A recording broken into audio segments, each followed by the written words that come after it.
আবার এলো ওই 23শে জানুয়ারি, আমারও তো জন্ম এদিন, আমিও তো নেতাজি হতে পারি।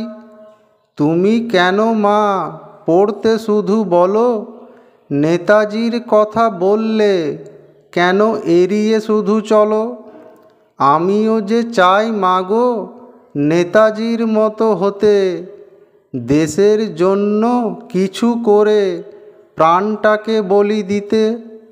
তুমি বলো নেতাজি ছেড়ে পড়াতে দে মন, চাকরি না পেলে কি করবি তখন?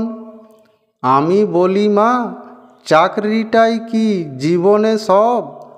মানুষ কি তারাই যারা ভালো পায় জব? সবাই যদি মা নিজের কথাই ভাবে, তাহলে এই দেশের কি হবে? নেতাজিও যদি এমনটাই ভাবতো, তাহলে এই দেশ স্বাধীন কখনো হতো? নেতাজিকে ভুলে যায়নি আজও দেশবাসী, নেতাজির মতো হতে পারলে আমিও হতাম খুশি।